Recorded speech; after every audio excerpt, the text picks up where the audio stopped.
Hi, I'm Brandon, and I'm back to do a commentary on David Demers. Let's jump into it. Well, having any type of romantic relationship with someone younger than 18 is walking on thin ice. Explaining the benefits of sex in a swimming No, it's falling through the ice. It's not risky, it's illegal, and you're going to go to jail for it. pool.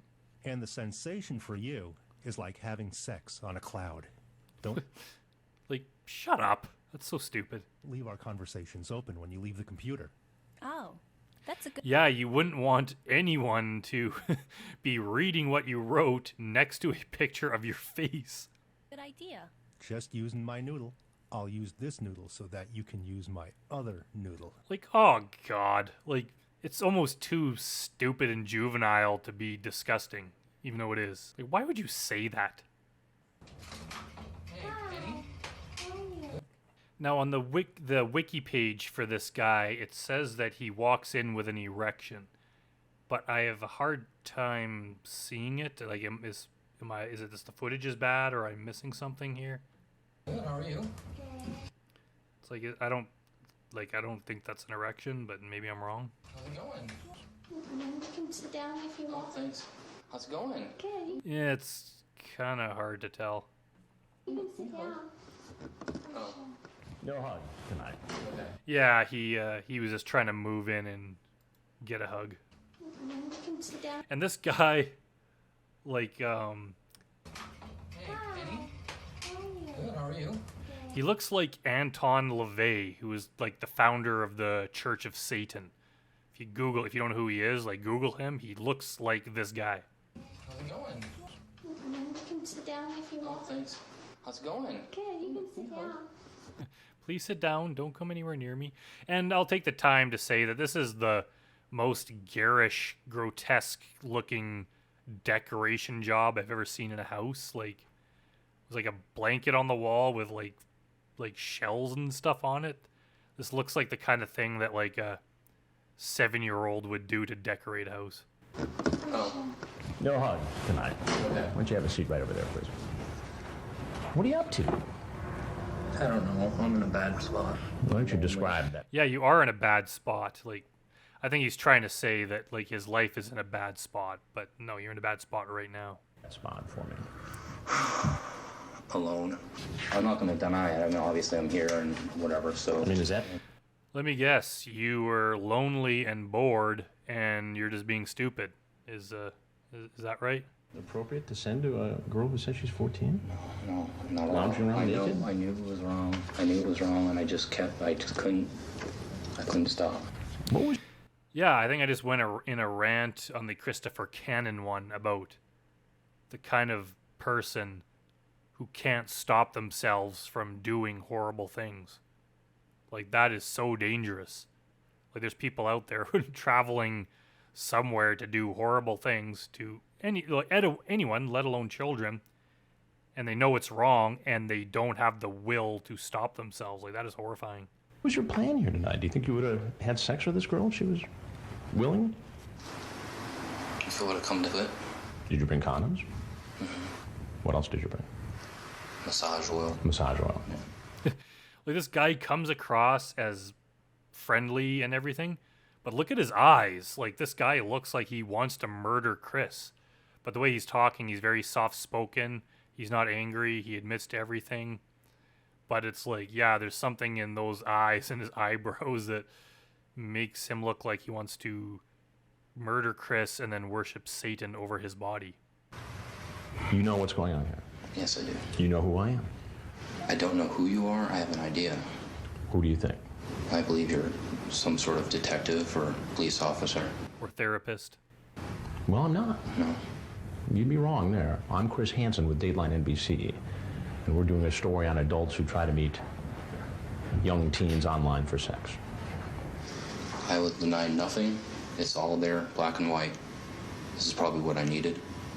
See, okay, like, I don't want to give him credit because he's still a predator, but he didn't say a lot of the bullshit the other guys did. He even hinted at it, like, I'm in a bad spot, so maybe there's bad stuff happening in his life, but he didn't use it as an excuse. He took responsibility for it, which is, I guess, commendable. I don't want to give him too much credit because he still did it, but at least he didn't give the bullshit excuses. You know, guys like James Rutherford that just run through every excuse in the book to garner sympathy. This guy just admits to it, and I guess we have to give him a little bit of credit for that.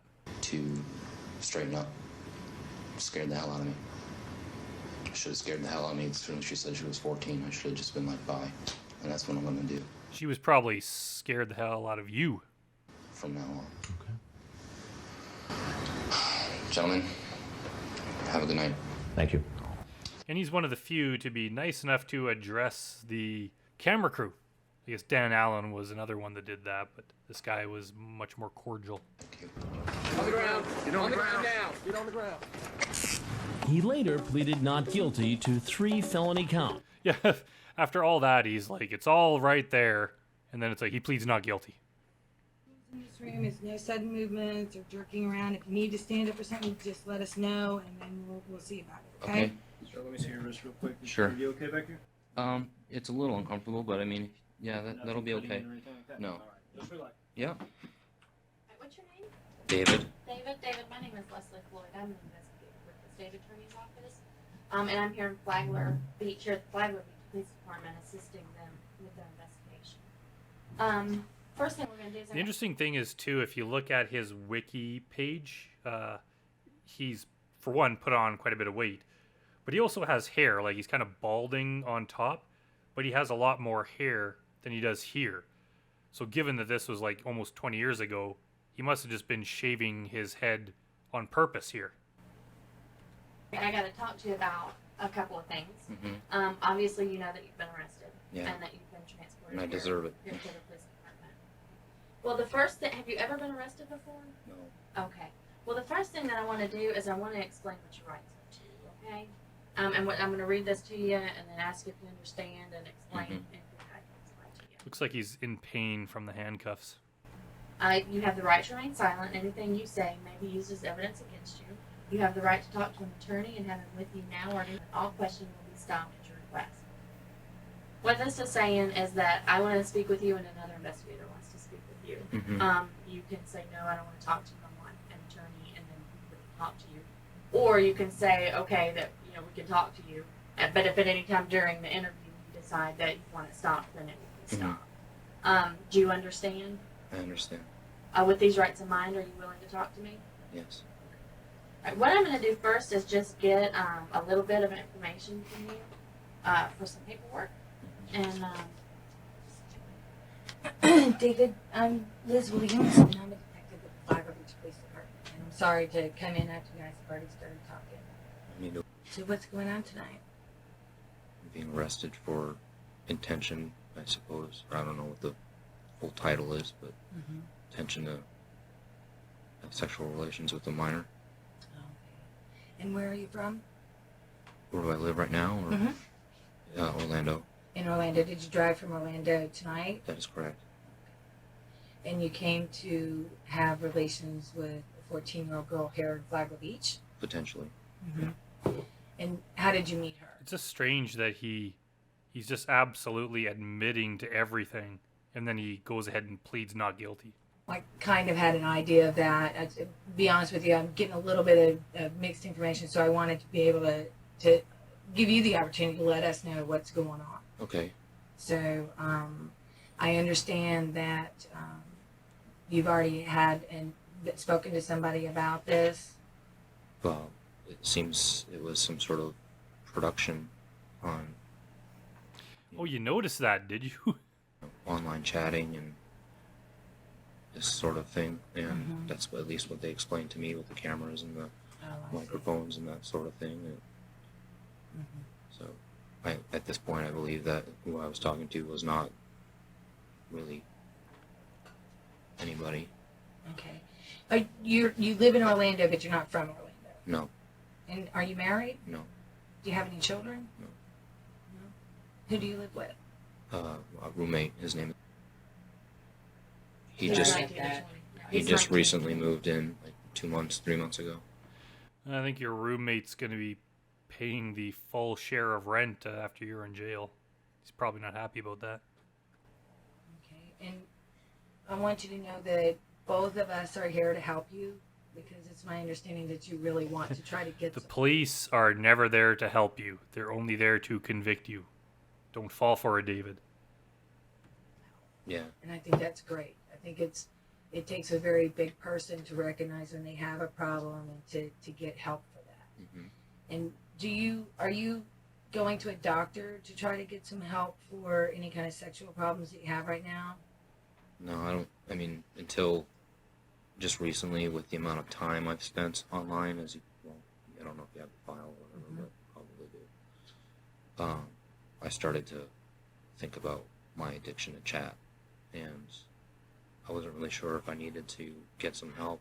I thought, just in terms of what I knew about it, that maybe I'd be able to Does this situation make you think that perhaps you have a problem? break away. But it's just an addiction like any other addiction. You try not to do it, and then you just get bored and you do it. Mm-hmm. The thing is, like he said, he didn't say he has an addiction to the internet. He said he had an addiction to chat. I've never been addicted to chatting online. Actually, I really don't like chatting. I actually seems like I'm growing to despise it more and more every day. I'm just sick of having like long conversations with people over text. If it's something important or a lengthy conversation, call me or tell me the next time you see me. Even for like business stuff, it's like just try to keep it to a minimum. I don't want to sit there and just have like Lorne level hours long conversations every day. I just really don't like that. Could be that's just me. I understand that there's a lot of people that communicate that way. There's nothing wrong with it. It just seems like weird to think that you're addicted to that. It'd be like you're addicted to using the telephone or you're addicted to talking to people. I don't know if that's something you'd really be addicted to. And that's what he's meaning is that the subsect of chat, which is talking sexually to minors like he was doing, he's addicted to that because that's something that he knows that you should not be doing, but he can't stop from doing it. Like if you're just talking to your friends and other people about sports and mutual interests, it's not really something that's going to be affecting your life that badly, so it's not really something you get addicted to. So I think what he's saying is that it's the talking to minors thing, which means it's not really an addiction to chatting, it's an addiction to attempting to prey on young people, and he just uses chatting as that method. It could be wrong, but that's what I'm thinking. And so how many people do you have on your chat friend list? At the moment, I believe it's 7. 7? Mm-hmm. And are they male or female? They're all female. They're all female. And so do you have your computer in your car, or is your computer still at home? Computer is in the car now. The computer's in the car now? Mm-hmm. And would you mind if we looked at the computer to see what was on it? Sure. I mean, I don't mind. So You could don't do mind? It. Yeah. I mean, Okay. And so when we look at it, I mean, at this point, and especially since you've already told us that you want to get help, yes. It's going to be absolutely in your best interest to tell us the truth. Hmm. What are we going to find on it? Like, I think the time to get help, obviously people, it's just the way human nature is that you're going to wait till it's too late or until you hit rock bottom before getting help.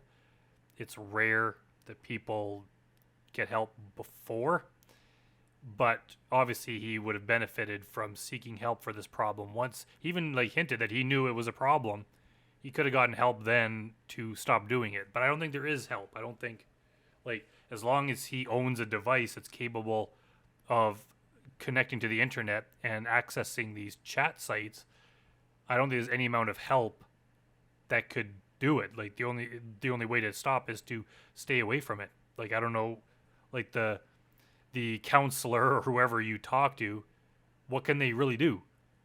Like, give you exercises to do, give you things to think about. All it's going to come down to is when you're alone and you have access to the internet, it's going to be damn hard for you to stop, whether you are getting help or not. So I don't know how effective that would be.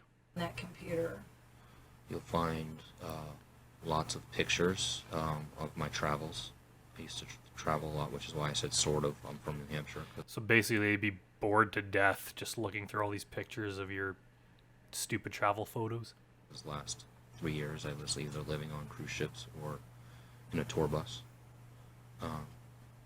So yeah, lots of pictures. Are any of those pictures going to be pictures of girls that are underage? No, this character, this person, Annie, was the first person I had long conversations with. There were other ones that I saw online that I would just be like, "You're too young. You should go away." For some reason, this conversation just seemed to continue. What made you want to talk to her, even though she was 14, and you knew that was too young? What kept you wanting to talk to her that got you to actually drive from Orlando to her house tonight? It was never an intention. I didn't look at her and go, "Yeah, I want to do this." Conversation for me, and as it's on the transcript, will show that I tried to be nice, and it just kind of continued to be nice, but you know. Actually, the transcript, the intention is to come here and have sex. Yeah, I mean, I'm not gonna Well, candy yeah, coat because it. it is in black and white. So to try to say that wasn't the intention. Well, from the get-go. Whoa. Every time I pause this guy just looks more and more evil.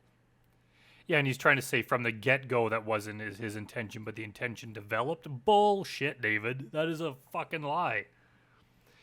Somewhere in the back of your mind, like, as a straight male, especially a single straight male, anytime you start talking to a girl that you're attracted to, like a woman, there's in the back of your mind that possibility's there. It's not like you're not going to think of that. Even if nothing comes of it, if it's like a coworker, women I'm sure do it too, right? You see someone you're attracted to and maybe the relationship's inappropriate, you're going to think of that. Like, it's going to cross your mind. You may not pursue it or say anything because you're a professional person. I'm talking about like adults here, obviously. But he can't say that he approached her and it had never crossed his mind about pursuing anything like what it led to. Like, no, it was either blatantly on his mind and was his main intention, or it was, hiding in the back of his psyche somewhere, but he was trying to suppress it or pretend that urge didn't exist. But there's no way that he was on some sort of chat app and he picked out a stranger to talk to, and it was a female stranger, and like in some sort of like attraction and possible sexual scenario was the furthest thing from his mind. Yeah, I don't believe him. He's just trying to say that, oh, they were just random chat, and it was nothing, and then somehow it developed into more. Yeah, there's no way that's true. In the back of my mind, Yeah. Okay, I guess I should have let it play for another few seconds there. as a guy, you kind of look at any person and size them up and think, am I attracted enough, or am I not? And when you said that this is the first long relationship you've had on the computer with a young girl, but you've had other short ones? Other ones were like maybe 3 minutes high. One particular one recently, I remember she said she went to Japan, so I studied Japanese for a little while, so I asked her what she knew in Japanese. That was the longest thing, but none of it was ever. Yeah, I think this guy was flexing in his chat about how he'd been to Japan and could speak Japanese. I went to Japan when I was younger for a couple months, and it was a life-changing experience. It was a great trip. I don't use that fact to pick up women, or especially young women like this guy. Like that. So did you find yourself having desires for young girls and just kind of testing the waters, and then this time you finally got your courage up?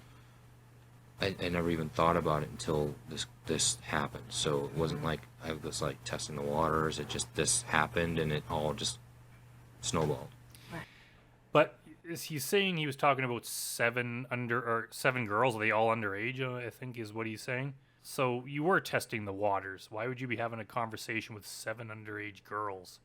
And I think what happened is he was probably trying to do this with all of them. He was trying to engage in conversation and get it to lead to a point where they could meet. But the other ones might have been real teenage girls who weren't interested in meeting a middle-aged bald guy like this. So they weren't really giving them the time of day. Like you said, there were only like few minute long conversations. Like there was very little talking. This one, there was a lot more talking, and she was much more receptive because she was not real. She was a decoy, and it was a sting. So the thing is, like any of those other 6 girls, if they had have invited him over, he would have gone over probably to visit all 7 of them.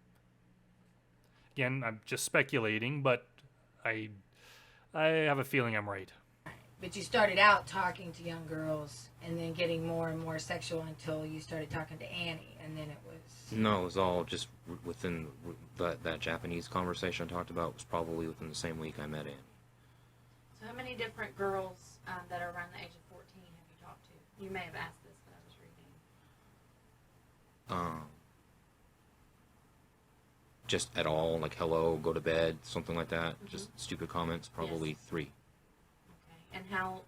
And even that, like, he's trying to act like, oh, it's just saying hi or go to bed, or it's just some little thing. Like, even that's bad.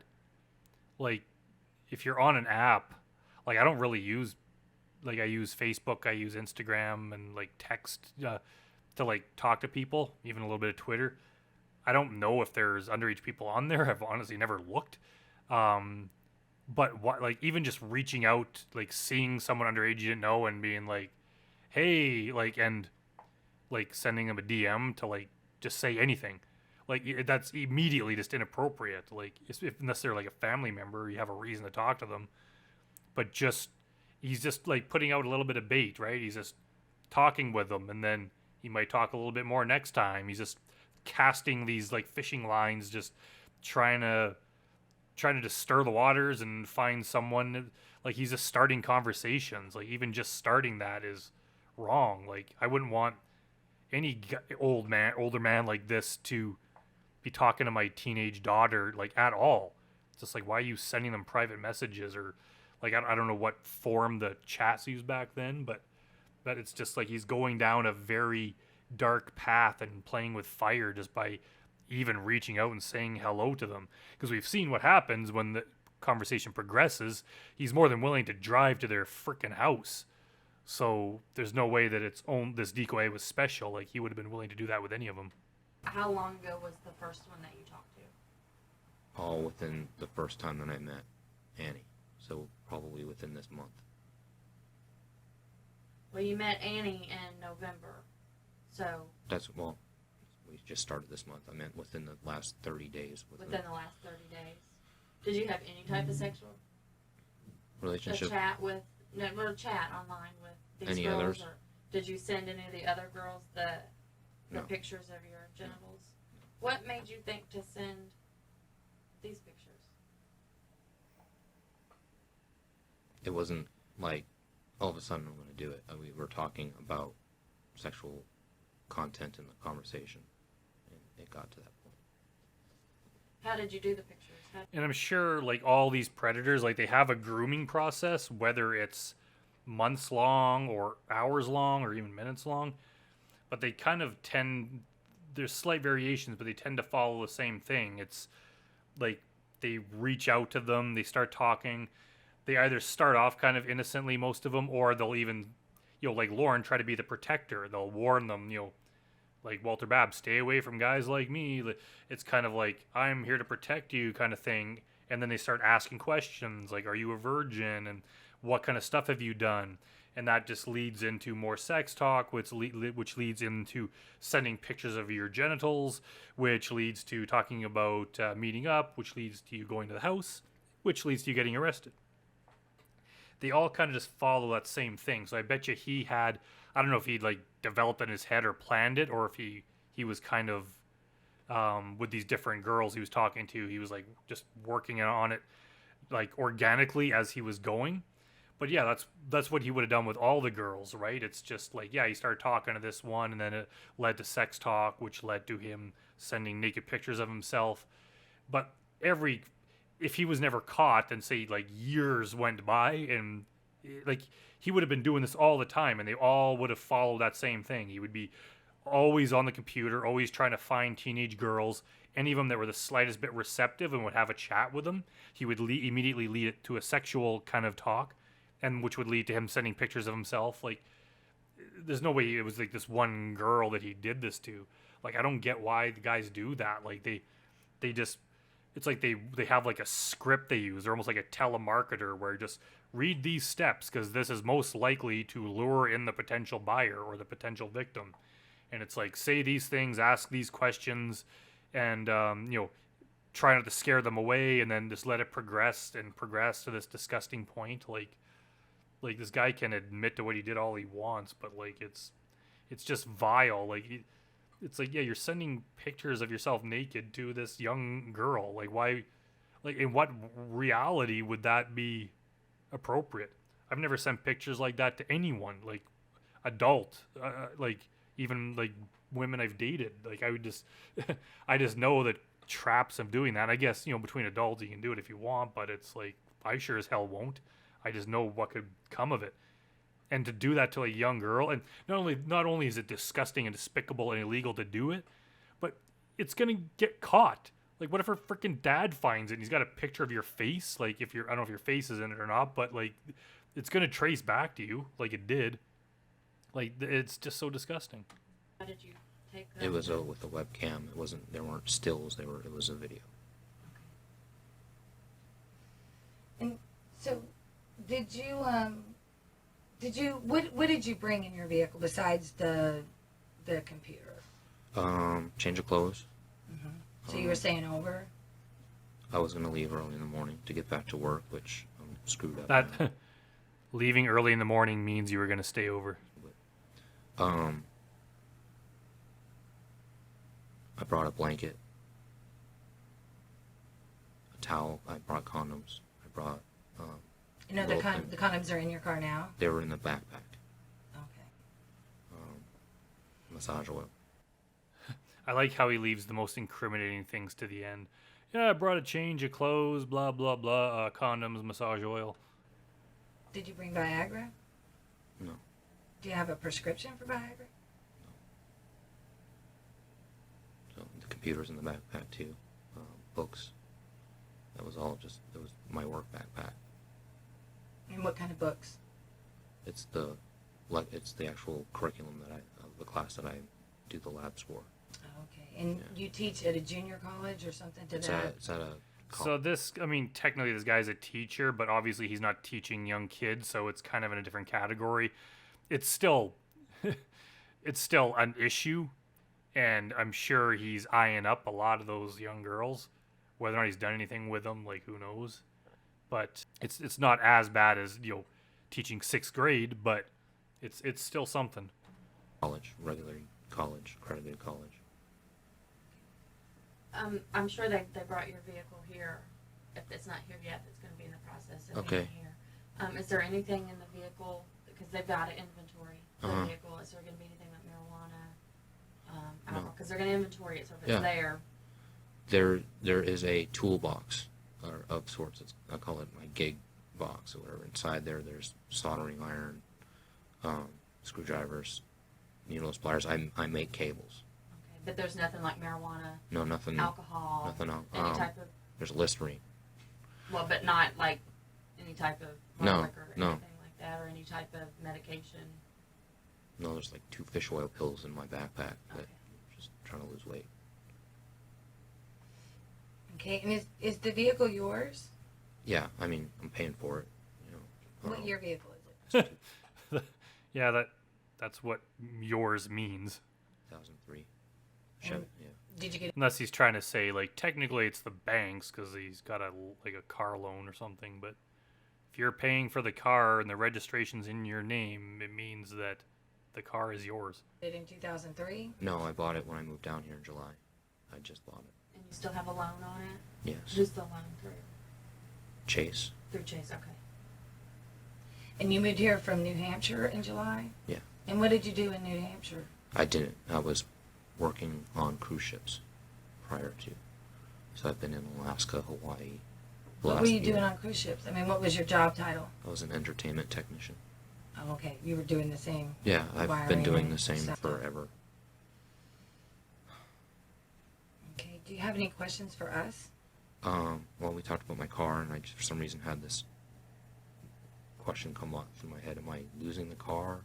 It's a possibility. What will be done is there'll be an evaluation made on the value of the car compared to what's owed on the car, and then a decision will be made on whether or not a forfeiture is going to be requested against the car based on the fact that it was used in the commission of a felony.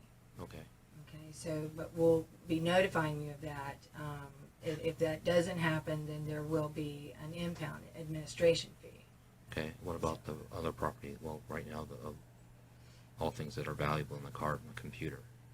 Well, most of your property is going to be locked in your vehicle Mhm. or kept in your vehicle until that's returned to you.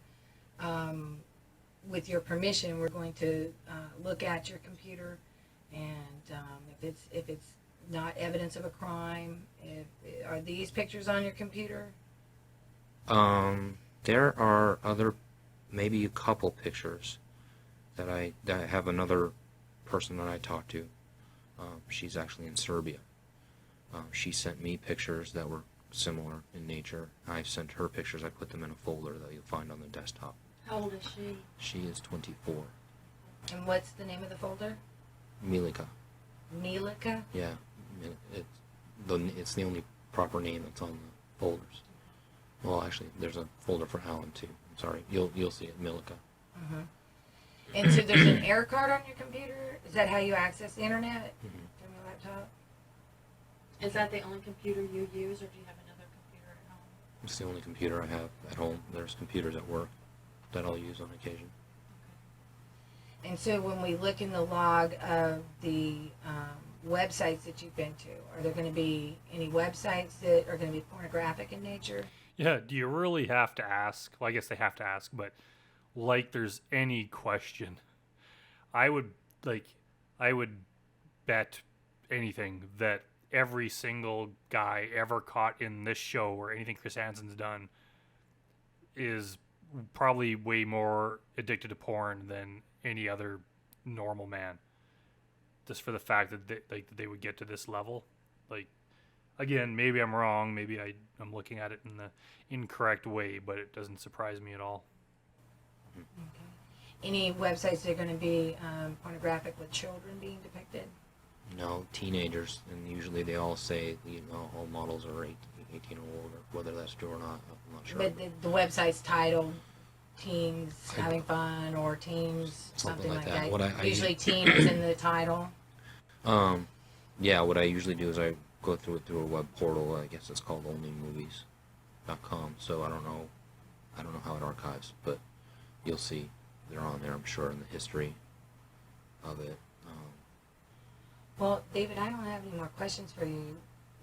I just need to let him know what his charges are. Okay, and I'll know like how long, I guess you'll explain everything. She's fixing to explain all of that to you right now. Right Okay. now, you have 5 charges. Now, I don't know what they have found in the vehicle. You say there's nothing there. If there's nothing there and you have a valid driver's license, then you're not going to have Okay. you shouldn't have any other charges or any warrants or anything like that. But right now, the list of your charges are attempted lewd or lascivious conduct, lewd or lascivious exhibition, computer pornography, transmission of harmful material to a minor, and attempted contributing to the delinquency of a child.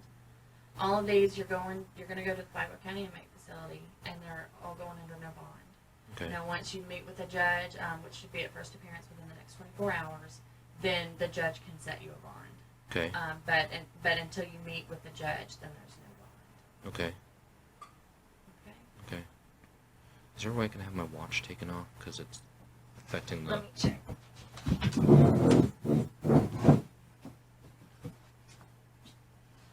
Your watch is like rubbing against here. Yeah, Well, see, part of the problem is because your hands are twisted. If you keep your hands just like this, like that. it's going to be That a does lot feel better. Okay, instead of trying to turn one way and one the other way, which is going to put too much tension against them.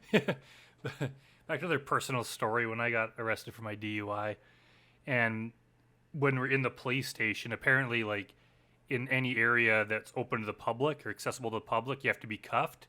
But if it's in any, like, back room where there's only cops, you didn't have to be cuffed. So they would, like, cuff me, walk me, like, 30 feet or whatever to this, like, other section, take me through a door, and then they take the cuffs off. And so I was, like, constantly being recuffed. And it's kind of awkward, especially when it's something you're not used to, because I don't know how to put my wrists. So I would, like, have my hands behind my back, and they would have to, like, fumble around with my wrists. And then the cop's like, why do you keep crossing your wrists like that? And he's like, it makes it so hard to do, and it's uncomfortable. And I was like, I don't know how to do this. It's not something that happens all the time. And then he kind of laughed, and he's like, just keep your hands, like, side by side facing backwards, and then it's easy. So it's like, yeah, if you haven't really been cuffed a lot, it's like, it's not a comfortable experience. victim. Is that better? Yeah, it's just harder to sit now, but okay. Right, yeah, you kind of have Yeah, to I'm not- sit towards the edge of the chair. Okay, and you said you've never been married, and your family all lives in New Hampshire, or do you have family here? No, my family all lives in New Hampshire. Okay. Okay, well then what we're going to do is we're going to step right out here to the hallway and let you have a seat there for a little while. If you would just be patient, don't make any sudden moves Yeah. or anything like that. If you need to get up, stretch, just let one of the officers know, and we'll probably be able to accommodate that. Just don't do it on your own accord, okay? Who, here's one more question, sorry. Okay. Who, from anybody I'm related to, or, you know, my roommate, my work, who's informed of what is happening to me? Yeah, and of course that a lot of the guys ask that. They're big. Obviously, I can see why they're concerned about people in their life finding out about this because it's horrible. But the thing is, like, it'd be really hard to keep this quiet, especially if you go to jail. Like, if you're gone for months or years, that's hard to explain to someone, and you probably don't have access to a phone or any way to communicate with them enough to give a story. So, like, if you just spent one night in jail, you could come up with some sort of bullshit excuse. But he's going to have, like, a lot of court dates, not to mention this is going to be on TV. Like, there's no way that people aren't going to find out. Is it something that... We won't be making any phone calls to like your family or anything. We ask those questions to make sure that there's not any young children in your home or anything like that. Now, if somebody calls out to the jail to ask about your status, they may end up finding out. Yeah, I remember I got thrown in the drunk tank a few times when I was, like, really young. Once I was a teenager. And, of course, then they, like, have to call your parents. So they called my dad, and to say he was not very happy. I think I was, like, 17. And then it happened again later. I was probably 18. And I was like, thank God they're like, you know, I'm an adult now, so they're not going to call my dad. So when they took me to the police station, they were like, I asked them, like, you're not going to call my parents, right? Because my parents thought I was crashing at my friend's house. So I was like, I'll get out in the morning. They're none the wiser. So the cops like, well, don't worry, like, we won't call your dad. Turns out one of the cops knew my dad and freaking called him. So I leave the police station in the morning and my dad's standing out there by the car. And yeah, it was even worse than the first time. Yeah, but obviously a guy of this age, like, the cops don't have a reason to call everyone he knows and, hey, guess what David Demers did? Like, it's like, hey, you're a grown man. We'll do what we have to do, and it's up to you to deal with the fallout of it. Now, what the charges are, but we won't be making any phone calls to your family or anything. Well, like that. how about my employer? We won't be calling your employer either. Okay. Actually, we might be calling your employer. I mean, just because are there students there who are in a pre-college entry program? I know that some high schools will allow you to go to a trade school while you're in your junior and senior year. Well, we need to determine if you have access to any teenage girls. So if we can determine that you don't, through your school, through your being a teacher there, then we have no reason to call. But if we find out that they do accept a pre-entry program, then we have to. We have an obligation to do that. You understand? Yeah, I understand. So that just kind of depends on what we find out about what their acceptance is for their students. Okay? All right, we're going to just step right over here. Hang tight for 1 second. Yep. And that makes sense, like, and I like too how, like, all the police and all these stings, it seems like in every jurisdiction, like, they're big on finding out if there's more victims. Like, you read that all the time when you see in the paper about a teacher or just anyone that was caught doing this kind of thing. They always say, like, if you've been victimized or you know anyone, like, call us, because that happens obviously so often that it's a thing. It's a thing they have to verify. Like, we can't trust that this time you were caught is the only one. It's probably a whole shitload of times. So, and obviously there's people there that need help. So it's like it's like, oh, you're a teacher? It's like, yeah, technically it's a junior college, so they're 18 and over. But sometimes 17-year-olds can go to that college, so we got to check. And it's like, it's good that they're doing that, because I don't know when that started, but I bet you, like, in the 1920s, like, they probably didn't think to do that. It just wasn't the way things were done. But at some point, when they started realizing the scope of what these guys do and how many people get abused, they're like, we have to find every last person that was abused to see if they need help. For one, to give them more charges and more jail time. but to make sure those people get the help they need. Okay. I'm gonna just have us just kind of swivel Slide around. to the side there, okay. Yeah. And well, yeah, that was David Demers. I'll call him the satanic predator just because of his similarity to Anton LaVey. Well, anyways, hope you guys enjoyed that one, and I'll see everyone next time.